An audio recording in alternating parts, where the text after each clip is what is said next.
องค์เทศน์องค์สวดก่อสำนักวัดบ้านมอนนะครับวันนี้ค่ำคืนนี้ก็เป็นที่เป็นน้องอย่างนั้นนะครับวันนี้กิจกรรมเราจะได้เริ่มทำพิธีนะครับ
พี่น้องขึ้นมาครับตั้งบนนะครับขึ้นมาตั้งบนเลยครับมาร่วมตั้งบนเลย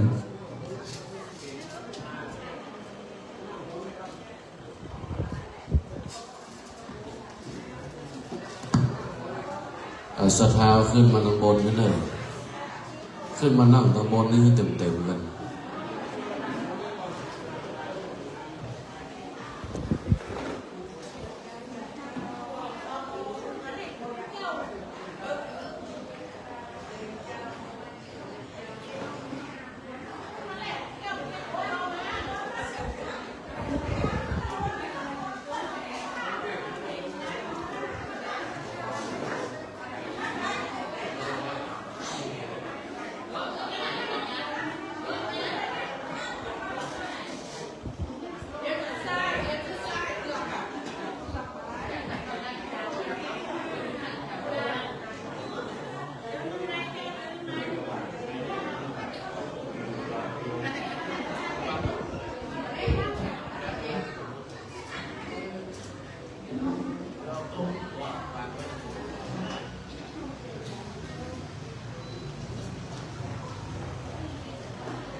ขึ้นมาข้างบนมาตื่นแล้ว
ลำดับต่อไปก็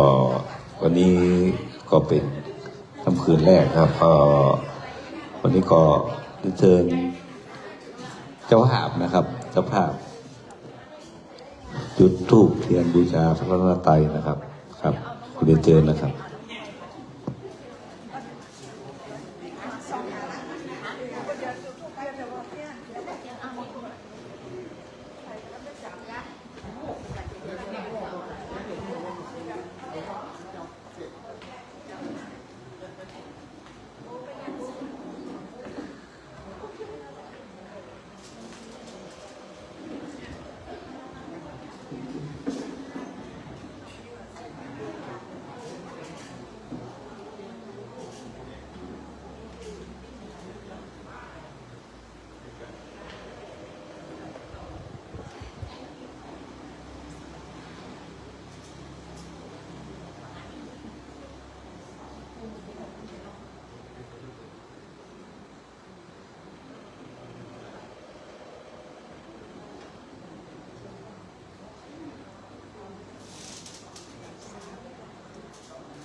ครับ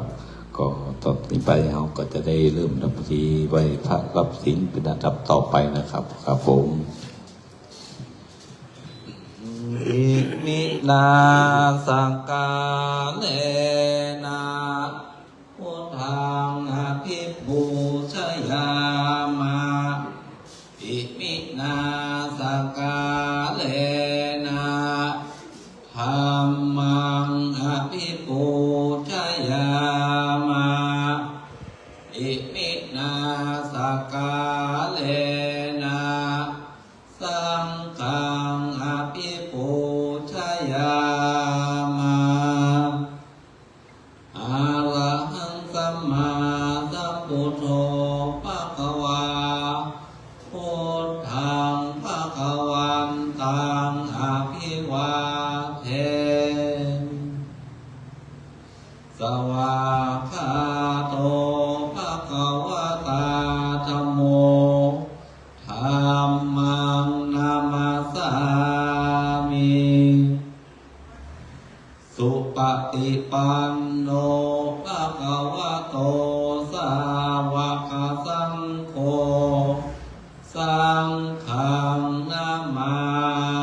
มิมะยังพันเตวิสุงวิสุรัตนาทายาเอสรเนนะสหปัญจศีลานิยาจามาตุเตยัมปิมะยังพันเตวิสุงวิสุรัตนาทายาเอสรเนนะสหปัญจศีลานิยาจามาตาเตยัมปิมะยังพันเตวิสุงวิสุรัตนาทายาเอสรเนนะสหปัญจศีลานิยาจามานะโมตัสสะภะคะวะโตอะระหะโตสัมมาสัมพุทธัสสะนะโมตัสสะภะคะวะโตอะระหะโต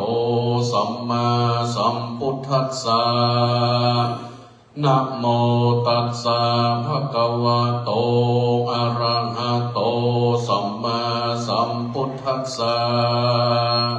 นะโมตัสสะภะคะวะโตอะระหะโตสัมมาสัมพุทธัสสะนะโมตัสสะภะคะวะโตอะระหะโตสัมมาสัมพุทธัสสะนะโมตัสสะภะคะวะโตอะระหะโตสัมมาสัมพุทธัสสะพุทธังสรณังกัจฉามิ พุทธังสรณังคัจฉาธัม มิ มังสรณังกัจฉามิ ธัมมังสรณังคัจฉามิ สังฆังสรณังกัจฉามิ สังฆังสรณังคัจฉามิ ตุติยัมปิพุทธังสรณังกัจฉามิ ตุติยัมปิพุทธังสรณังคัจฉามิ ตุติยัมปิธัมมังสรณังกัจฉามิ ตุติยัมปิธัมมังสรณังคัจฉามิ ตุติยัมปิสังฆังสรณังกัจฉามิ ตุติยัมปิสังฆังสรณังคัจฉามิ ตติยัมปิพุทธังสรณังกัจฉามิ ตติยัมปิพุทธังสรณังคัจฉาตมิ ติยัมปิธัมมังสรณังกัจฉามิ ตติยัมปิธัมมังสรณังคัจฉาตมิ ติยัมปิสังฆังสรณังกัจฉามิ ตติยัมปิสังฆังสรณังคัจฉามิ ปานาติปาตาเวระมณี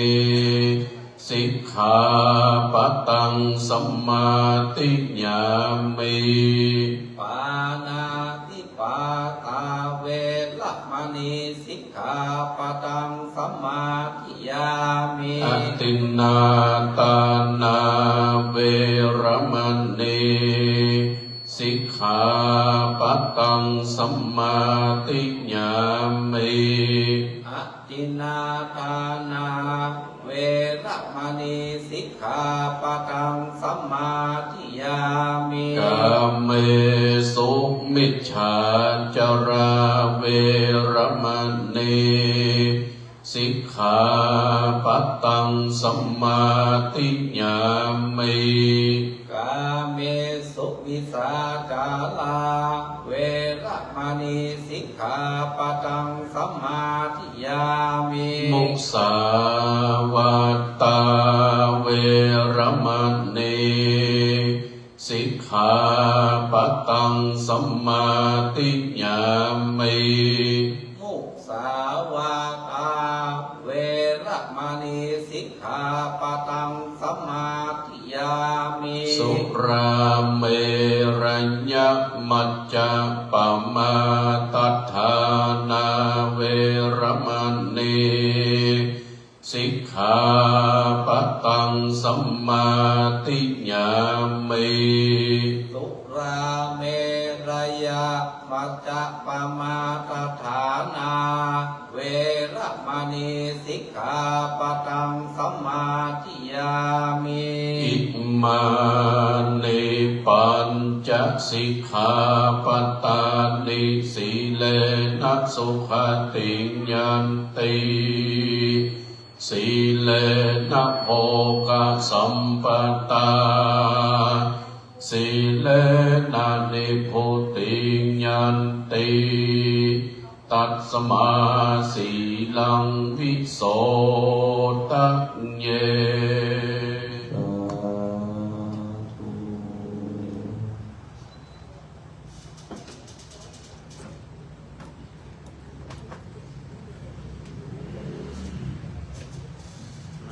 กาโลยันเตมหาวิโลวิรัชธรรมังธัมมังพุทธมังธัมมะเตสิตังนะทุกขังอิมังปัจจาลาธนังกาโล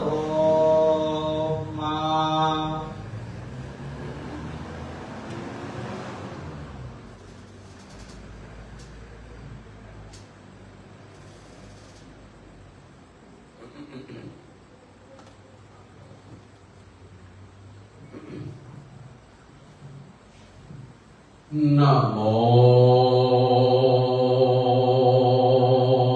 ตัสสะภะคะวะโต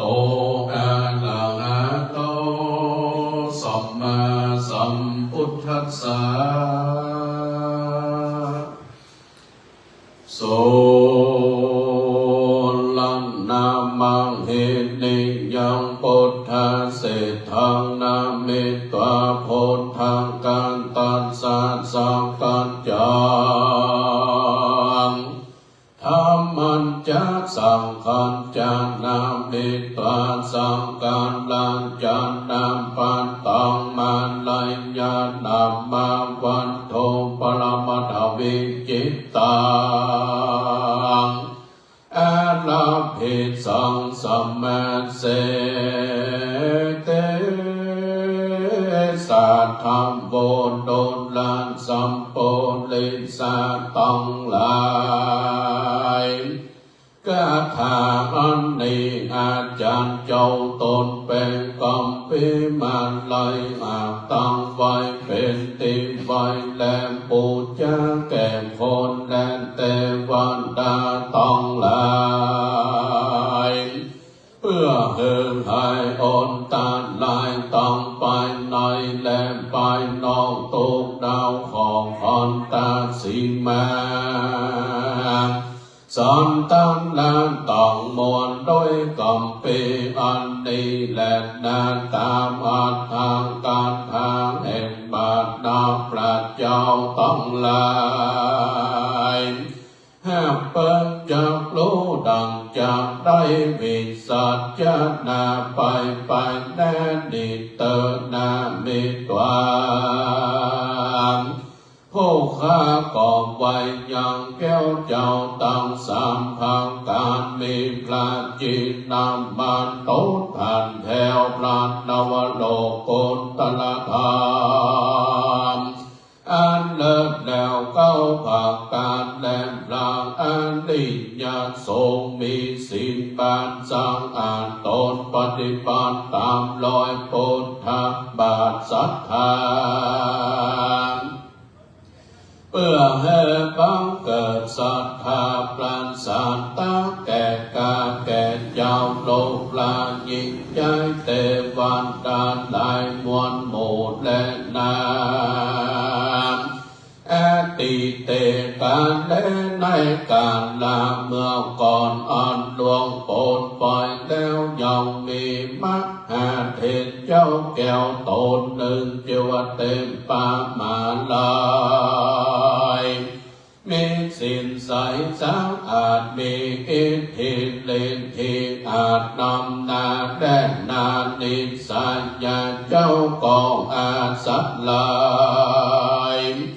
ซึ่งบ้านอันหนึ่งจึงว่าโปรดจากการอันเป็นติอยู่ตามในยันติเก่าเกิดว่าลังการตีอันเป็นติอยู่แก้วเจ้าตั้งสามภาคการก็มีแลเอกทิวันสองยังมีในวันหนึ่งใส่มัคหาเทนเจ้าเต็มปากบ้านไหลตนมีสินใสสะอาดก็สันเดชกลางการไปสู่ญาณตัดที่โยนาโลกเพื่อวันจากยกคงเพศอันใดต้องตกอยู่ในเขตอาบาจิตตาการว่าเจ้าไปนอนแล้วก็ไปสู่สำนักเต้าตนแก้วโยมมาละจากกองมีหันแลติสวาพญาโยมมาละจางหันแล้วยังเจ้าตนแก้วเต็มปากมันลอยก็ผาซักไหลเจงจอดก่อนดูดรอนตกอันว่าพันเตขอไว้โดยเกตกล่าวอันรักเป็นเจ้าตนบุญมาเจ้าปูดลุกจากพลันเตแดนดาวเทศได้มาน้ำจาจงโปรดติ ปากกาโตมังหาเทนเจ้าเต็มปากมันลอยกองขานกำปล่อยเล็งลีวานเหล่าโลกจากจมโปตีปุนมายอดหาทัศนาไกลโพดยังคงสัดหน่อยอ่อนต้องตุกโตดอ่ำไม้แต่ดินลียามาลาจางอามาเมื่อนอนกลัดญาโยมมันลามกองโอกาสขีญาว่าพรเต็มข้าไว้เจ้าตนบุญมาอันว่ามันโนนสักหลาบหลายเมืองคนเขายองสร้างกุศลมากน้อยมีสิ่งจองหอยรักษาเลือการตามบาปนาอันจะเทนโลเมื่อนอนมักหาเทนเจ้าเต็มปากมาลายก็จะกำไปโอกาสก่อนโดลามักหาลาโยมาลาจาอันว่ามนุษย์สาธวนนาอันอยู่โลกลาจุมโปห้องมีใจจูจมจึงปีติตื่นต่างบุญเฮตานโนนมองขาดมีสินสละอาจกำโตบอกเมามัวถอยจากเว้นจากกรรมหาจุกร่างการต่างดีใจบานจืนสู่เป็นต่างไปสู่สวรรค์ห้องปากันการหยาบกลางตามบาปนานหน้าแบ่งมากาเส้นใหญ่แบ่งต่างต่อยผ่อนพายโซอาบายใหญ่กว้างย้อนกอมสร้างภัยมันและนาเมื่อนอนพระญาโยมันละก็โอกาสขีญาว่าสัพเพสัตตาอันว่าสัตว์นานาต้องไล่กันว่าเขาตายกับพระดอมจิตจากเมืองคนก็ได้เอาตนมาเกิดนานโลกเดือดอาไปก็ยังมีหลายเดือนลงเขาผาทักนาใครเห็นตนพ้นจากตนตนได้สุขโสดสมน้ำโดยเตจาบุญสมปานแห่งพระเป็นเจ้าขอได้ไปโปรดสัตว์นมเท่ายิ่งใจอันอยู่อันบายได้ดาบเธอเขาปนจากเหลวปอนแดดเติมแทนโลกอันว่ามังหาเทนเจ้าเต็มปากมันไหลตนมีสินใสสังอาจก่อนได้ยิงกอมลาทักนาเจ้าก่อลีลาไปสู่ยังตีอยู่อัมไปก่อหันสัตต้องไหลนำโสดอันมีต้องตกตอดนาตามกำปังมาตกแต่งนาโลกแปดแห่งปุนกวดท่านนังหัวเย้าเยือกใจความเขือกเววอนเขาได้การหลดนักโสดมีลายโกดลายแสนอยู่ในแดนกว้างใหญ่มีตนว่าวิตรณีมอดใหญ่ใจสามานโลภะปุ่มพิงหานใจจากอ้นสุดตานาโลกแก้ไฟแดงสังขันตานาโลกแฝงบองเหือดน้ำร้อนเดือดปุ่นโปรมอาเว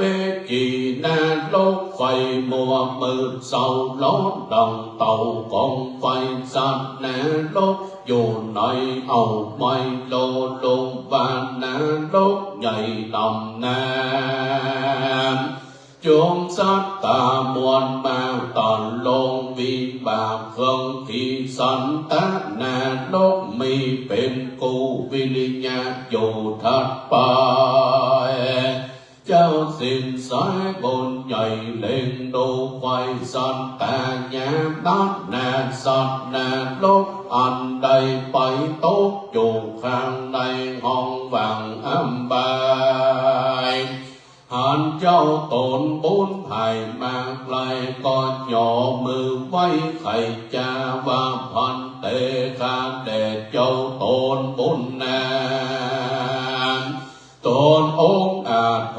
คาใดไม่แม้ฟังที่ไหนอาเวจีนาโลกใดมาตกตุกโตดเมินนักโสดนำนาย้อนกลับตามบ่อดีมาเมืองก่อนยามอยู่บ่อนเมืองคนบ่ได้สร้างกุศลสักญาติเต้าประมาทละสามกลับตามกรรมนั้นนานอยากจะครบทวนหาพระการคือวันใดต่อละมานผูกมัดใดขาดสัตว์ตั้งหลายแค่ยิ่งใจน้อยใหญ่มีใจใฝ่รีบปองรักเอาของผู้อื่นอันเขาบ่ยืนยอฝันมีใจหวานชอบสู่เอาตังจูกามามีตัณหาหลายหลากยาพิจจากผัวเมียตนมักจากสนกล่าวโอเงินดิ่งโลภิตธรรมมักจากกรรมสนส่อใครจะล่อลวงพลางโอเป็นตั้งกรรมหยาบปอดสุภาพหาดีกรรมบ่มีเป็นใส่กรรมบ่ใหญ่เป็นหางให้คนนานใหญ่น้อยได้ผิดถอยเทียงกันเล่นนานเล่นได้ปาก่อนกินเหล้าด่าพ่อแม่เจ้าปรุงอาด่าพระสังฆามนต์หมู่และได้เข้าไปสู่อันลามยามคนลายแหลมหนุ่มเท่าตั้งอยู่เฝ้าฟังธรรมได้ใครก้อมเก่าโอควรเผ่าผู้ยิงใจกันว่าผู้ขาดตายกลับพางดำจิตจากเมืองคนก็ได้เอาตนแม่เกิดในแดนโลกเดือดอาบไปเป็นตุกลายเลือดแหลมบองเว้นแวคืนวันย้อนกรรมตันตอบใส่จริงได้ตอบลายเอาเวจีได้คงที่หลายหลางตะลงวิบากนาเพศนอมแน่หนุ่มเท่าบอกลาเป็นเจ้าเต็มปากมันไหลแล้วยังจะกำไปโอกาสวางคอนยังตนองค์อาจบุญญาณน้ำเอาข้าวสารเมืองบอกเนื้อกล่าวแก่เจ้านอกจงปนว่าขออินโดโมเพศอันใดตรงเขาเวทตามเนื้อกลาดตามบุญมังแหนญาติได้ขาดหลังน้ำญาติไม่ตานเอินดอยปนต่างผ่านลำบากต่างตกยากเหลววายแต่ป้ามันไหลเป็นเจ้ากันเพศหนุ่มเทาวอนบ้านว่าขอนำข่าวสารมีอยู่เมื่อบอกหมู่ญาติการใจวงศาปิน้องอันอยู่แห่งห้องเมืองคนเต็มปากแม่นไหลตนบุญกาก็ละปากว่าก็มีมันแหละนาเมืองดำเต็มปากมันไหลตนบุญใหญ่มีใจไฟไกลโพดยังสาดอันต้องทุกโตดอาบายเจ้าก็บ่ดูได้แต่ใส่เป็นแต่โพดบ่อนได้ดีลีย้อนกำมีหยาบจาบาปนับแห่ปรากการยังจำต้องตนลำมันลำบากย้อนบาปหากจะนำเหตุบ้านใดต้องอ่านนอนตาลี ยกรรมนักโสดบ่อาจปนโตดนั้นได้ทั้งลาบลาเงาถอยบุญสายสาลีอาลีญาเมตอยแม่โพดจริงพ้นจากโตดอามไม่แน่ลบลายน้อยใหญ่นั่นแหละนางเทโลอันว่าปลามังหาเห็นเจ้าเต็มปากมาลอยตนตันลงสินใสวิโลดมีใจใครโพดสัตตามก่อนรีบเขินมาลอดสูดยองตีหยุดยมพิบาลแล้วใครขานโอกาสวันโดลามักหาลาดโยมมาลาจารอ่านว่าสัตตาต้องลายอยู่ในอัมบายหลายด่างตอนลงวิบากเวนกรรมมีนานอบมากลนเขาบองอาบจังป้นดินลีย้อนกล่อมมีตังแห่ยองอยู่ท่าไปนานท่านลาบตนมีบุญสมปานมังเตาอนิยมเมตไตเจ้ามาโพดจริงปนโตดไปโดนแหละนาเมื่อนั้นพระญาติโยมมันลากองอาภิวาทวันตาไข่ขี้ยาเก่าถอยฟังคาแด่เจ้ายอดซอยตนบนการลงกุลวิเศษมาสุขเหตุอับบายผู้ขานหลายมวลหมู่ต่างมีปิติอยู่ยินดีขอสั่งกำมีเมืองบอกแก่เจ้าเมืองนอกจุมปูวางเฮิมมีสินจุอยากขาดอยากละมาต่างตานภาวนาขานจากใจลาเวทไว้ต่างดอมอยากหลัดตำการบาปอันกาหยาบฮึกนามมีปานาติปาตาเป็นเก้าขาดสัตว์เหล่านาดน้อมอยากหลับอ้อมเอาของอยากดีปองตั้งจุอยากกล่าวปูมุกสารญาติดื่มสุราน้ำเหล้าญาติด่าสังฆาเจ้าจีบลำตนมีสิ่งงามลายแหล่ญาติด่าพ่อแม่สองข้างยาปานาบาปปัญญาตัดไม่สันดีมังหาโปดยามังเกี่ยวโกดเจดีเหตุละเว้นดีกอมหยาบอันกระหยาบถอยจานานนาตันไตตาลาละพลาดตายเสียจากเมืองคอนเหตุได้เอาตนเมืองเกิดจันฟันเลิศเมืองสวรรค์อย่างเงินเขาได้พันป้องเต้าแม่เกิดตีเก่าแอเวจีเหตุได้หนีพ้นจากตั้งตกยากเฟื่องเข็นขอนิมนต์มาหาเทนตันเจ้าเอากำนิเล่าเมืองบอกแก่เจ้านอกจุมปูแดดเติมเทโลมันว่ามังหาเทนเจ้าเต็มปามมันลอยได้ยินกำไฟโอกาสแห่งตามลาโยมมาลาจาเจ้าก็อำลาสั่งแล้วก็กาแก้วไว้บาดมาโดยหลวงอากาศกลางเปลวลอดนิ้วมือเดียวก่อนลอดขวงแก้วยอดวิ่งหันเป็นสักพันแก้วกูอันเป็นตีโยแห่งตนก็มีวันนั้นแหละนาโอนาทิวันเสกันวันลนลงเจ้ากะเหตุว่าเจ้าก่อนถือเอายังบาดลงพาคาปริมณฑล เสด็จหนไปสู่ยังติอยู่บ้านโพจนะกำเปืองคือกองวัดงามบอกขาดแล้วก็ไปปินดิบาตีนอนแลมนุษย์สาอันว่าคนต้องไหลหนุ่มเทาอันเต็มป่ามันไหลเจ้าสันเด็ดมา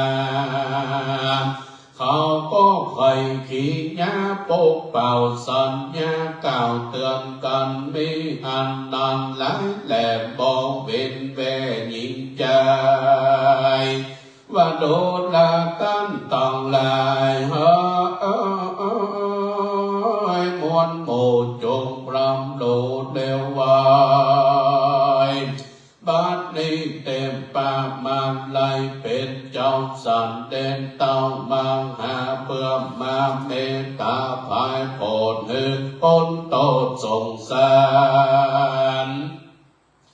มาลอดสัพพันติอยู่เราตั้งหลายมวลโมอยากขาดหน้าเขา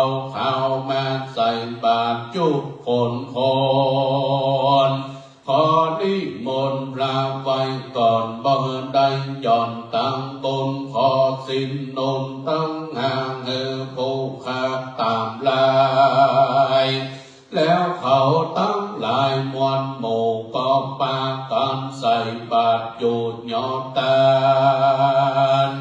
พิกข้างห่างเข้าน้ำสัมปาปลำไหลอันก็มีพันแหลนนาอาทาในการลานนานเรามังอาเทศเจ้าเต็มปามันลายตนตาลงสินใสสะอาดกองโอกาสยัญจาวัดตุลาอุปาสกะอุปาสิกาเฮ้ยมวลโมทวันนาโกยิงใจแล้วจับหมายบอกกล่าวดังเราได้รับข่าวขี้แย่จากคงสัตตาหนุ่มเทามีมาเต้าบอดหน่อยบอดลูกกี้ลอยกี้ปันอันคาไดอันนักโสดบลกุยกี้โกดกี้แสนโยดในแดนผักไฟแหนลกใหญ่อำไปเขาฝากกำไม่เพื่อแผ่มาหาพ่อแม่ปงสารญาติกาปิน้องอันอยู่แห่งห้องจุมปูวังขออินดูไฟห้อยอันเขาได้ตกต่ำก้อยเครื่องเทียนโยดน้อยอาเวจีไม่แมาดบอดได้ขาดคืนบ้านขอป้าก่อนตั้งโมลักษาสินอยู่ฟังธรรมยากกระตำกำอยากเฮมันหาบตั้งบนสังกุศลโดนอยากขาดใจเข้าปินดิบานตานไปด้วยใจสายจงจืนยามเหมือนยืนยอดภายแล้วโอนเต็นสาบหมายหยาดน้ำกลั่นนิ่งใจพรำไปหามยังญาติกามวันหมู่อันใดตันลงตกอยู่อาบายนาลุกลายนอนไม่เห็นเขาได้พ้นจากตั้งตุกยากนาบนน้ำป่าส่งโยเงินได้ไปสู่เมืองสวรรค์รีบเหลียวปัญญาจะอยู่จันฟ้าเมืองบนที่ยินตาตนผ่านแถวได้ไปปูจาปรางเกตเกี่ยวจุลามะนีตังสัลีมังหาธาตุจะได้ขาดคนได้กำจากให้บอกเราเฮคนหนุ่มเทายิงใจลูกกำไม่ดินแล้วก็กาดแก้วไปสู่ยังตีอยู่แห่งตนก็มีวันนั้นแหละนาก ตาโตปะลังแลแต่นำไปแม่เจ้าโลกลายิงใจได้กำไม่บอกเล่าแห่งละเป็นเจ้าเต็มปะมาลายตั้งก็มีใจใสจื่นจอยก็เป็นตั้งถอยหมวดดำหลีกเป็นกำถอยจะมีสินหากับตัวเขายิ้มปวดตังบาปอันปราณหยาบตัวหันป้าก่อนตานจัดน้ำโอนตินสักลำไปหานยังคงสัตตาหมู่เพศอันอยู่ห้องเขตเอาเวจีให้เขาได้หนีพ้นจากตังทุกยามมองผ่านได้สุขใจบานจืนจอยจุกใหญ่น้อยยิ่งใจ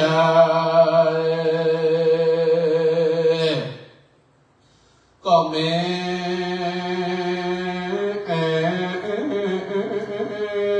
โดยหากา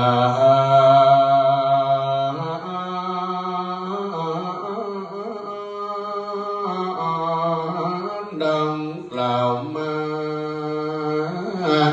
นี่แหละนะนิทิตังขิญาณสังปานานาวิเศษจาห้องเหตุมันไลวันทุกก็บังกมสมเลขเสด็จ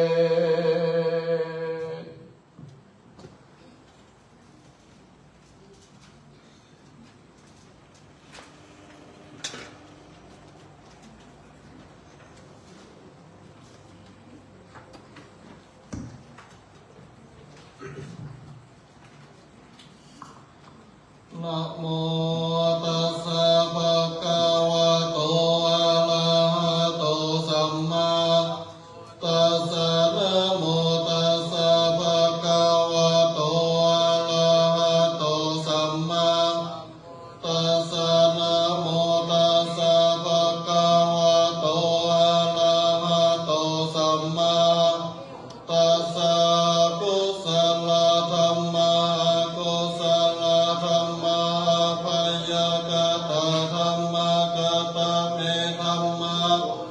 ลายาสมิสัมมาเยกามาวาจารังกุศลังจิตตังโอปานังหนติโสมานะภะคะตังญาณสัมปยุตตังตุปาลังมะนังวาสัทธาลังมะนังวาคันธานังวารสาลังมะนังวาโพธาภาลังมะนังวาธัมมานังวายังวาปานาลาภาตัสสะมิงสัมมาเยภะโสโหติอาวิเคโตโหติเยวาตัสสะมิงสัมมาเยอัญเยติอาติปฏิจจสมุปปนาอาโลปิโนธัมมาอิเมธัมมากุศลาปัญจขันธาโลภขันโธเวทนาขันโธสัญญาสังขารขันโธวิญญาณขันโธตัณหากตโมโลภขันโธจิโลปังอติตานาคตาปัจจุปานังอาจตังวาภหิตาวาโอลาวิกังวา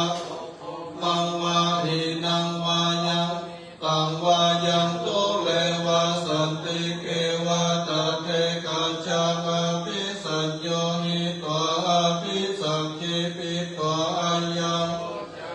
โลภขันโตสังฆาโหอสังฆาโหสังฆายิเตนะอสังฆายิตังคายิเตนะสังฆายิตังสังฆายิเตนะสังฆายิตังอสังฆายิเตนะปายุตังโยเตปาโยโกสัมปาโยเตนะวิปาโยตังวิปาโยเตนะสัมปาโยตังคายิตังชาปัญญาติโยขันธ นาปัญญาติธาโตปัญญาติญาติอินทรียปัญญาติบุคลาปัญญาติอินตาวาตาบุคลานังบุคลาปัญญาติสัมมายาโตอาสัมมายาวิโมตโตโกปะธัมโมอะโกปะธัมโมปาลิหานะธัมโมอะปาลิหานะธัมโมปะโพอะโนรักขันนาปะโพโพโทจาโนโคตาลาโพปะโยปะละโตอะปะโยปะละโตปะปะกะปะโนนะมะโนนิยโตอะนิยโตปฏิปันนาโกภะเวทิโตอะระหังอะระหันตายะปันโนโมคาโลโอปะละปะติจักขิกะทะมาเทนะติอัมมันตายสัจฉิกะโสปะละมะโตตะโตโสบุคคโลโอปะละปะติกะทะปะละมะเทนะตินะเหวังวันตะเปอาจานะหิมิคาหังหังจิบุคคโลปฏิจักขิกะทะปะละมะเทนะตินะวัตตะเลวัตตะเปโยจักขิกะโตปะละมะโตตะโตโสโอปะละปฏิจักขิกะทะปะละมะเทนะตินิจจายเยกินจิโกสาลาธัมมาสัพเพเตโกสาลาโมลาเยวะปันนาโมลาสัพเพเตธัมมากุศลาเยกินจิโกสาลาธัมมาสัพเพเตโกสาลาโมเลนะเอกาโมลาเยวะปันนาโมเลนะเอกาโมลาสัพเพเตธัมมากุศลาเหตุปัจจโยอารามานาปัจจโยอาทิปติปัจจโยจโยสัมมานันตาลาปัจจโยจามาจาตาปัจจโยอัญญมัญญาปัจจโยนิสัยปัจจโยสยปัจจโยโพเลจาตาปัจจโยปัจจจาตาปัจจโยอาเสวันาปัจจโยจโยวิปากปัจจโยอาหาราปัจจโยอินทรียปัจจโยชนะปัจจโยมัคคะปัจจโยตาปัจจโยวิปโยตาปัจจโยอาทิปัจจโยนัตถิปัจจโยวิคาตาปัจจโยอาวิคาตาปัจจโย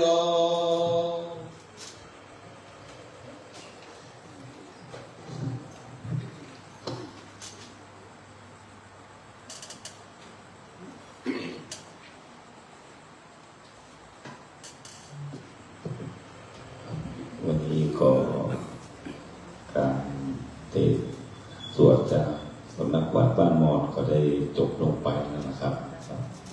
ครับดับต่อไปเราก็จะได้เป็นสังฆทานนะครับครับอันดับแรกก็ขอได้เจอร้อยตำรวจสมานครับในมงสีนะครับโอเคท่านเจ้าวัฒน์นะครับ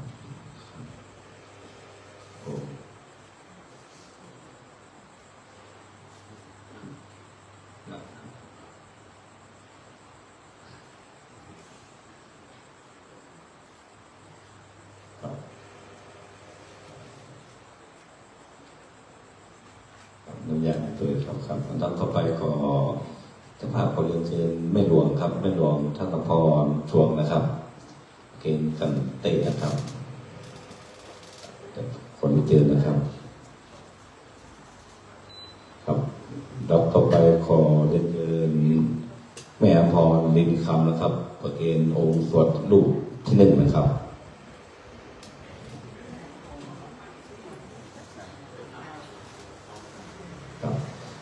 แล้วต่อไปขอเรียนเชิญคุณสรนัยสุรักษ์นะครับครับต่อไปขอเรียนเชิญคุณเจือจันทร์นะครับยศภูมินะครับคุณเจือจันทร์ยศภูมินะครับครับต่อไปขอเรียนเชิญนายแพทย์พานุพงศ์โปธานะครับหลังพ่อแม่นะครับขอเรียนเชิญนะครับครับต่อไป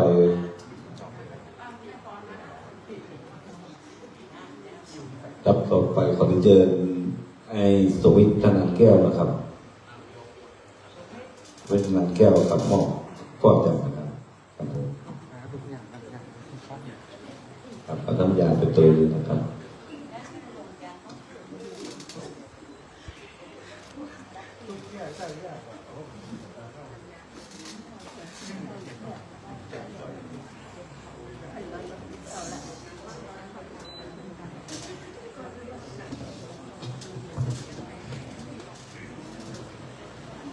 โอกาสต่อไปเชิญทุกท่านได้ตั้งอกตั้งใจแผ่บุญแผ่กุศลที่ได้กระทำบำเพ็ญในการทำบุญทักษิณานุปทานถวายทานบูชาธรรมกันเทศและสวดพระพิธรรมสำหรับนี้อุทิศไปถึงแก่ดวงจิตวิญญาณของพ่อไอ้ชัยทองศรีผู้ได้ถึงแก่กรรมล่วงลับไปสู่โลกไปหน้าในโอกาสต่อจากนี้ไปเจอทุกท่านได้ตั้งอกตั้งใจกรวดน้ำหยาดน้ำฮับพรเป็นลำดับไปเนิ่นยะถาวาริวหาปุราปาริปุเรนติสาครังเอวะเมวะอิโตตินังเปตานังอุปกัปปติอิเชตังปะเทตังตุมหังอิปะเมวะสมิจันโตสัพเพปุเรนโตสังกัปปาจันโทปนรโสยะถามณิโชติรโสยะถาเววะจันโตสัพพะโลกโควินาสันโทมาเตภวัตวันตรายโยโยโกภวะอภิวัตนาสิลิสานิจังวุฒาปัจจายโนจัตตารโอธัมมาวัฏันติสุขังมาลังอายัญจโคดาคินาตินาสังฆมิสุปฏิทิตังรัตตังหิตายัสสะทานาโสปังกัปปติโสยติธัมโมเนทัสสิโตเปตานาปุจจาจังกัตตาอุลาลาภลัญจวิโคปะทินังตุมเหหิปุญญังปัสสุตังอนัปปะกันติภวตุสัพพมังคลังวัตตาสัพพะพุทธานุภาเวนะสัพพะธัมมานุภาเวนะสัพพะนุภาเวนะสัทธาโสทิภาวันตุเตขอไปใช้เมตตาด้วยพร้อมกันนะครับ เนตังตานากัมมังนิปานาปัจจยโยโหนตุโนนิจังเอตังศีลากัมมังนิปานาปัจจยโยโหนตุโนนิจังเอตังภาวนากัมมังนาปัจจัยโยโหนตุโนนิจังยังกินเจกุสาลังกะตาปังกัมมังสะเปหิกะเตหิกะตังปุญญังโนอานุโมทันตุสุนันตุปนโตอาสะมิงทาเนอาติกาตาติกายุกาสัทธาหุนตุสัพพสัตตานังสุขีอาตานังปาลิหาลันตุมาตาปิตาสุขิตาหุนตุตุกาปะมุนจันตุสัพเพกาตุเกตาหนตุตุกาปะมุนจันตุสัพเพอะยาตากาสุเกตาหนตุตุกาปะมุนจันตุสัพเพเปตาสัพเพยะกาสัพเพเปตาสุเกตาสุขังปะมุนจันตุสัพเพนักกาตาสุเกตาหนตุตุกาปะมุนจันตุสัพเพเทวาสุเกตาหนตุตุกาปะมุนจันตุสัพเพอาจาปัจจยสุเกตาหนตุตุกาปะมุนจันตุสัพพะสัมปตินังสาวิจันตุโภกาเย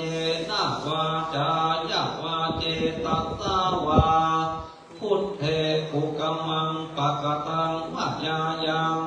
พุทโธปฏิคันหาตุอาจยังตังกาลังทะเลสังวริตุวะพุทเทกายเยนะวาจายะวาเจตสาวาธัมเมกุกัมมังปะกตังมะยายังธัมโมปฏิคันหาตุอาจยังตังกาลังทะเลสังวริตุวะธัมเมกายเยนะวาจายะวาเจตสาวาสังเกตุกัมมังปะกตังมะยายังสังโฆปฏิคันหาตุอาจยังตังกาลังทะเลสังวริตุวะสังเกสัพพิติโยวัสสันตุสัพพะโลกโควินัสตุมาเตภวะตนตรายโยสุขีติกายุโภภวะติวาตานะติสัจจังมุตาปัจจายโนจัตตาโลธรรมาสิอายุวันโนสุขังภะลังครับวันนี้การบัตรทีของค่ำคืนแรกเพื่ออุทิศส่วนกุศลไปยังพ่อ